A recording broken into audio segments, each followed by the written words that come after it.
बिलाल सुजवानी जी, ये तो बहुत ज्यादती की बात है। इतनी मेहनत करी प्रधानमंत्री जी ने, इतना घूमे, इतना दौरा किया, जगह जगह वो जितने ट्रम्प कार्ड थे सारे चल दिए। उसके बावजूद भी अगर बीजेपी हारती है, कर्नाटक में भी ऐसे हुआ। कर्नाटक में प्रधानमंत्री जी ने इतने जोर शोर के साथ रोड शो किया, रैली की, चुनाव आयोग को बिल्कुल ताक पे रख दिया। कहा कि जब वोट डालने जाओ तो बजरंग बली का नाम जरूर लेना, बजरंग बली का नाम लेके वोट डालना। लेकिन प्रधानमंत्री जी ये कहना भूल गए कि बजरंग बली का नाम लेके बीजेपी को वोट करना।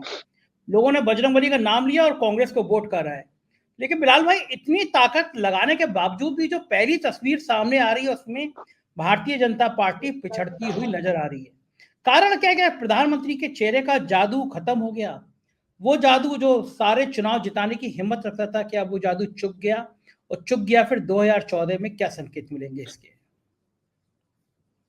देखिए संजय जी, अगर आप भारतीय जनता पार्टी की पॉलिटिकल स्ट्रेटेजी को ट्रेस करना चाहें या भारतीय जनता पार्टी की वो रणनीति जिसके माध्यम से वो चुनाव लड़ती है, तो आपको इस चीज का एहसास हो जाएगा और इसको देश को इस चीज का एहसास है कि उन्होंने जो एक कॉम्युनलाइजेशन करने की जो एक उनकी फंडामेंटल या बुनियादी नीति है, उससे वो उभर नहीं पाए। भले ही प्रधानमंत्री या उनके मुख्यमंत्री राज्य सरकारों के नीतियों की बात करते हो, बड़ी बड़ी विकास की बात करते हो, लेकिन वास्तविकता यह है कि भारतीय जनता पार्टी एक सांप्रदायिक माइंडसेट से बाहर निकल ही नहीं पा रही है और उस चीज को उसको इस चीज का एहसास ही नहीं है कि दरअसल सत्ता में आने के बाद किसी भी राजनीतिक पार्टी का जो चरित्र होता है वो बदल जाता है। सत्ता से पहले कोई भी पार्टी भले ही किस तरह के वादे करे या किस तरह के प्रलोभन करे, लेकिन जब सत्ता में आप आ जाते हैं तो वहां पर आपसे अपेक्षा की जाती है कि आप ऐसे नीतिगत फैसले लें या ऐसे नीतिगत निर्णय लें जिससे समाज के अंदर तब्दीली आए, व्यवस्था में तब्दीली आए और लोगों को की जो बुनियादी सुविधाएं हैं, बिजली, पानी, विकास, शिक्षा, स्वास्थ्य, वो एड्रेस हो सके।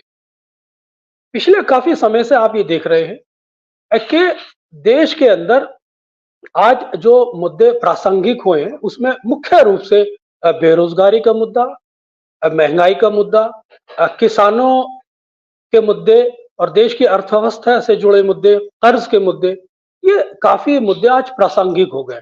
और इसकी बुनियादी वजह यही है कि आपने जो अर्थव्यवस्था को लेकर एक नीतिगत फैसले लिए जाने थे, समय रहते हुए वो या तो नहीं लिए और अगर लिए तो वो गलत लिए, जिसके परिणाम आज देश भुगत रहा है और समाज के अंदर इस चीज का अभाव या इस भाव को महसूस किया जा रहा है कि पिछले 10 सालों से प्रधानमंत्री ने जिस तरह से एक सब्ज ख्वाब दिखाए समाज को, वो धरातल पे उतरते हुए नजर नहीं आ रहे।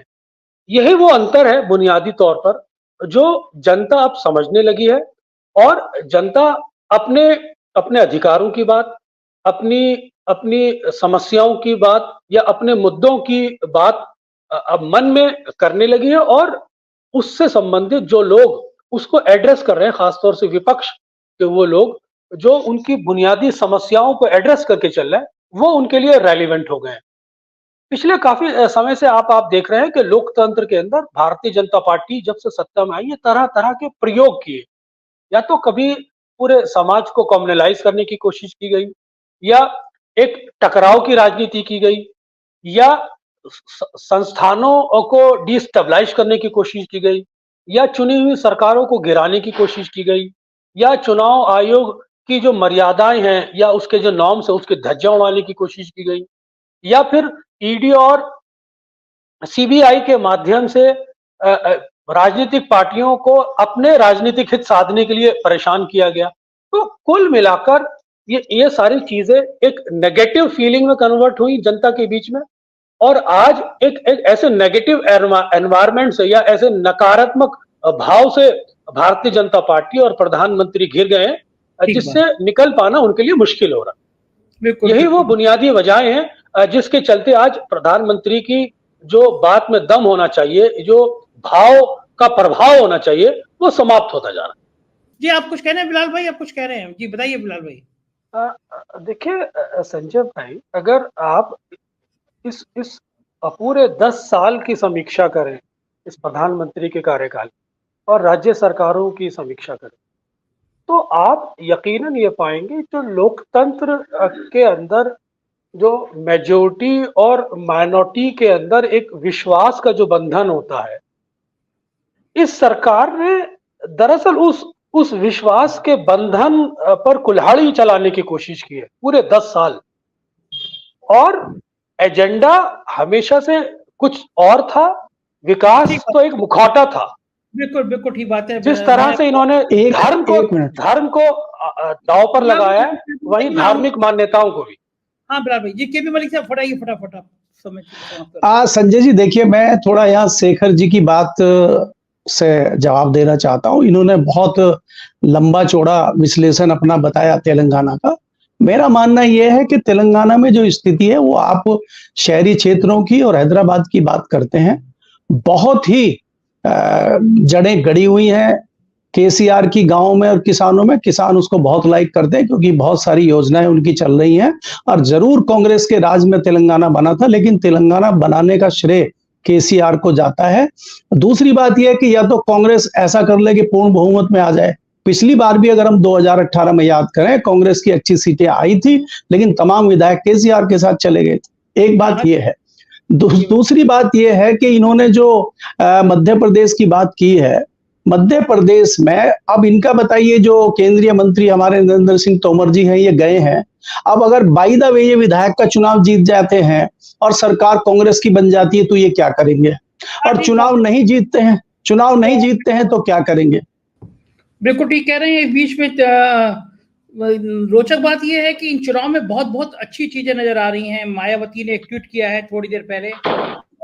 मायावती का जो ट्वीट है, मायावती ने अपने ट्वीट में कांग्रेस पे इल्जाम लगाया है और उन्होंने कहा है कि एमपी, छत्तीसगढ़, राजस्थान आदि में मतदान पूर्व चाहे भली भारतीय जनता पार्टी जीत जाए, परंतु कांग्रेस को नहीं जीतना चाहिए। ऐसा विशुद्ध गलत और फर्जी वीडियो का कांग्रेस द्वारा प्रचारित करना दुर्भाग्यपूर्ण उनकी हताशा का प्रतीक है। ये षड्यंत्र बीएसपी की मजबूत स्थिति को देखते हुए है, लोग सावधान रहें। मायावती का एक वीडियो वायरल हो रहा है जिसमें मायावती की आवाज में कहा जा रहा है कि कांग्रेस को नहीं जीतना चाहिए, भले बीजेपी जीत जाए। तो मायावती ने खंडन किया है कि मेरे को बदनाम करने की कोशिशें हैं। केपी मलिक साहब, क्या लग रहा है आपको, प्रधानमंत्री के इतनी मेहनत के बाद भी, प्रधानमंत्री जी के भाषण का इतना गिर जाने के बावजूद क्या कारण है कि जोश नहीं आ पा रहा? भाजपा सर्वे में पिछड़ती हुई नजर आ रही, ऐसा क्यों हो रहा है मलिक साहब? देखिए संजय जी, अगर हम प्रधानमंत्री मोदी जी की बात करें तो हमें थोड़ा पीछे चलना पड़ेगा और हम उनके 2013 और 2014 के भाषणों को सुने और उस पर थोड़ा गौर करें तो प्रधानमंत्री जी के भाषण बहुत अच्छे होते थे, जनता को पसंद आते थे।